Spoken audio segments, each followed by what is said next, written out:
आज मैं आप लोगों के लिए एक गुरुकुल की कहानी लेकर आया हूँ, जो एक गुरु और शिष्य के बीच की कहानी है। तो आइए सुनते हैं उस कहानी को। कहानी कुछ इस प्रकार है। बहुत पुरानी बात है। एक जंगल में एक गुरुकुल था जिसमें बहुत सारे बच्चे पढ़ने आते थे। एक बात की बात है, गुरुजी सभी विद्यार्थियों को पढ़ा रहे थे, मगर एक विद्यार्थी ऐसा था जिसे बार बार समझाने पर भी समझ में नहीं आ रहा था। गुरुजी को बहुत तेज से गुस्सा आया और उन्होंने उस विद्यार्थी से कहा, जरा अपनी हथेली तो दिखाओ बेटा। विद्यार्थी ने हथेली गुरुजी के आगे कर दी। हथेली देखकर गुरुजी बोले, बेटा तुम घर चले जाओ, आश्रम में रहकर अपना समय व्यर्थ मत करो, तुम्हारे भाग्य में विद्या नहीं है। शिष्य ने पूछा, क्यों गुरुजी? गुरुजी ने कहा, तुम्हारे हाथ में विद्या की रेखा नहीं है।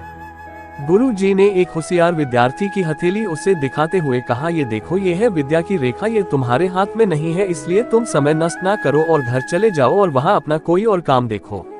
ये सुनने के बाद उस विद्यार्थी ने अपने जेब से एक चाकू निकाला, जिसका प्रयोग वह रोज सुबह अपनी दातुन काटने के लिए करता था। उस चाकू से उसने अपनी हाथ में एक गहरी लकीर बना दी।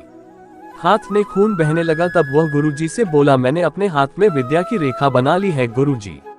ये देखकर गुरुजी द्रवित हो गए और उन्होंने उस विद्यार्थी को गले से लगा लिया। गुरुजी बोले, बेटा तुम्हें विद्या सीखने से कोई ताकत नहीं रोक सकती है। दृढ़ निश्चय और परिश्रम हाथ की रेखाओं को ही बदल देती है। दोस्तों, वो विद्यार्थी आगे चलकर महर्षि पाणिनि के नाम से प्रसिद्ध हुए, जिसने विश्व प्रसिद्ध व्याकरण अष्टाध्यायी की रचना की है। इतनी सदी